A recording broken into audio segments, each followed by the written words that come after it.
ನಮಸ್ಕಾರ, ಎಲ್ರಿಗೂ ಹೆವೆನ್ ಅಡುಗೆಗೆ ಸ್ವಾಗತ. ಎಲ್ಲದಕ್ಕೂ ಹೊಂದ್ಕೊಳ್ಳುವಂಥ ಆಲೂಗಡ್ಡೆ ಪಲ್ಯನ ಮಾಡೋದು ಹೇಗೆ ಅಂತ ನೋಡೋಣ. ಸಿಂಪಲ್ ಆದರೂ ಬಹಳ ರುಚಿಯಾಗಿರುತ್ತೆ.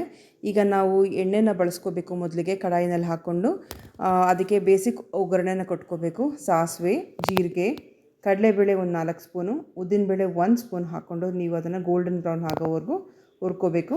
ಸೊ ಅದಾದಮೇಲೆ ನಾನಿಲ್ಲಿ ಹಸಿಮೆಣಸಿನ್ಕಾಯಿನ ಬಳಸ್ಕೊಂಡಿದ್ದೀನಿ. ಹಸಿಮೆಣಸಿನ್ಕಾಯಿ ನೀವು ಒಂದು 2-3 ಎಕ್ಸ್ಟ್ರಾನೇ ಹಾಕ್ಕೊಳ್ಳಿ. ಯಾಕಂದರೆ ಆಲೂಗಡ್ಡೆ ಪಲ್ಯ ಮಂದ ಆಗಿರೋದ್ರಿಂದ ಆಲೂಗಡ್ಡೆ ಇದಕ್ಕೆ ಖಾರ ಉಪ್ಪು ಎಲ್ಲ ಚೆನ್ನಾಗಿದ್ದರೆ ರುಚಿಯಾಗಿರುತ್ತೆ. ಈಗ ಈ ಹಸಿಮೆಣಸಿನ್ಕಾಯಿ ಸ್ವಲ್ಪ ಬಾಡಿದ್ಮೇಲೆ ಕರಿಬೇವು ಒಂದು 2 ಸ್ಟ್ರ್ಯಾಂಡ್ಸ್ ಹಾಕ್ಕೊಳ್ಳಿ. 2 ರೆಕ್ಕೆ ಹಾಕ್ಕೋಬೇಕು ನೀವು. ಹಾಗೆ ಹಿಂದೆಯೇ ನೀವು ಒಂದು 4 ಈರುಳ್ಳಿ ಹಾಕ್ಕೋಬೇಕಾಗುತ್ತೆ. ಮೀಡಿಯಮ್ ಸೈಜ್ ಒಂದು 4 ಈರುಳ್ಳಿ ಚೆನ್ನಾಗಿದ್ದರೆ ಇದಕ್ಕೆ ಒಳ್ಳೆ ರುಚಿಯಾಗಿರುತ್ತೆ. ಈರುಳ್ಳಿನ ನೀವು ಹೇಗೆ ಬಾಡಿಸ್ಕೋಬೇಕಂತಂದರೆ ಇದು ತುಂಬಾ ಬೇಯಿಸ್ಕೋಬಾರ್ದು ನೀವು. ಈ ಚಿತ್ರಾನ್ನಕ್ಕೆಲ್ಲ ನಾನು ಹೇಳ್ಕೊಟ್ಟಿದ್ನಲ್ಲ ಬೇರೆ ವೀಡಿಯೋನಲ್ಲಿ, ಆ ಥರ ಟ್ರಾನ್ಸ್ಲೂಸೆಂಟ್ ಆದರೆ ಸಾಕು. ಇದು ಬೇಯುವಾಗ 1 ಸ್ಪೂನ್ ಉಪ್ಪು ಹಾಕ್ಕೊಳ್ಳಿ ನೀವು. ಉಪ್ಪು ಬೇಗ ಬೇಯೋದಕ್ಕೆ ಹೆಲ್ಪ್ ಮಾಡುತ್ತೆ. ಹಾಗೆ ಇಲ್ಲಿ ನಾನು ಬಟಾಣಿನ ಬಳಸ್ಕೊಂಡಿದ್ದೀನಿ. 1 ಇಡೀ ಬಟಾಣಿ, ಹಸಿ ಬಟಾಣಿ ಬಳಸ್ಕೊಂಡಿದ್ದೀನಿ. ಈಗ ಬಟಾಣಿ ಸೀಸನ್ ಇಲ್ಲ ಅಂತಂದರೆ ನೀವು ಕ್ಯಾಪ್ಸಿಕಮ್ ಬಳಸ್ಕೊಳ್ಳಿ. ಇವೆರಡು ಬಹಳ ರುಚಿಯಾಗಿರುತ್ತೆ. ಕ್ಯಾಪ್ಸಿಕಮ್ ಅಂತೂ ಇನ್ನೂ ರುಚಿಯಾಗಿರುತ್ತೆ.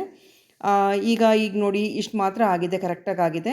ಎಣ್ಣೆಗೆ ನೀವು ಅರಶಿನ ಹಾಕ್ಕೋಬೇಕಾಗುತ್ತೆ. ನೀವು ಈರುಳ್ಳಿ ಮೇಲೆ ಹಾಗೆ ಹಾಕೊಳ್ಳೋದ್ರಿಂದ ಅದೇನು ಅಂಥ ಬಣ್ಣ ಬಿಟ್ಕೊಳ್ಳೋದು ಬರೋದಿಲ್ಲ. ಸೊ ಎಣ್ಣೆಗೆ ಹಾಕ್ಕೊಂಡ್ರೆ ಅಂತೂ ಬಣ್ಣ ತುಂಬ ಚೆನ್ನಾಗಿ ಬಿಟ್ಕೊಳ್ಳುತ್ತೆ. ಈಗ ನಾನಿಲ್ಲಿ ಬೇಯಿಸ್ಕೊಂಡಿರುವಂಥ ಆಲೂಗಡ್ಡೆ ತೊಗೊಂಡಿದ್ದೀನಿ. ಒಂದು 3/4 kg ಆಲೂಗಡ್ಡೆ ಇರುತ್ತೆ ಇದು. ಸುಮಾರು ಒಂದು 6 ಪೀಸ್, 5ರಿಂದ 6 ಪೀಸ್ ಆಲೂಗಡ್ಡೆ, ಸ್ವಲ್ಪ ಸುಮಾರಾಗಿರೋ ದೊಡ್ಡ ಸೈಜ್ದು. ಇದನ್ನು ಬೇಯಿಸ್ಕೊಂಡು ನೀವು ಹಿಸ್ಕೊಳ್ಬೇಕಾಗುತ್ತೆ. ಯಾವುದೇ ಕಾರಣಕ್ಕೂ ಮ್ಯಾಶರ್ ಆಗಲಿ ಅಥವಾ ಇನ್ನೊಂದಾಗಲಿ ಉಪಯೋಗಿಸೋಕೆ ಹೋಗಬೇಡಿ. ಇದು ತುಂಬ ಮ್ಯಾಶ್ ಮಾಡೋಕ್ಕೆ ಹೋಗಬಾರ್ದು. ಈಗ ನೀವು ಚಪಾತಿಗೆ ಆಲೂ ಚಪಾತಿ ಆ ಥರ ಆಲೂ ಪರಾಟ ಮಾಡೋದಾದರೆ ನೀವು ಮ್ಯಾಶ್ ಮಾಡ್ಕೋಬೇಕು.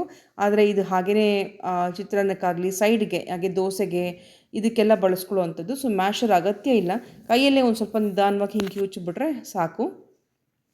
ಈಗ ಇದು ರೆಡಿ ಆಗಿದೆ. ಇದನ್ನು ಒಂದೊಂಚೂರು ಬಿಸಿ ಆಗೋದಕ್ಕೆ ಬಿಡಬೇಕಾಗತ್ತೆ. ಹಾಗೆ ಲಾಸ್ಟಲ್ಲಿ ಕೊತ್ತಂಬರಿ ಸೊಪ್ಪು ಹಾಕ್ಕೊಳ್ಳಿ, ಚೆನ್ನಾಗಿ ಹೆಚ್ಕೊಂಡಿರೋದು. ಸೊ ಒಂದು 5 ನಿಮಿಷ ಸ್ವಲ್ಪ ಹುರ್ಕೋಬೇಕು ನೀವು ಹಾಗೆಯೇ ಸ್ಟವ್ ಮೇಲೆ. ಹುರ್ಕೊಂಡ್ಮೇಲೆ ಬಹಳ ರುಚಿಯಾಗಿರುವಂಥ ಆಲೂಗಡ್ಡೆ ಪಲ್ಯ ರೆಡಿ. ನೀವು ಇದನ್ನು ಲೈಕ್ ಮತ್ತು ಸಬ್ಸ್ಕ್ರೈಬ್ ಮಾಡೋದನ್ನು ಮರಿಬೇಡಿ. Thank you.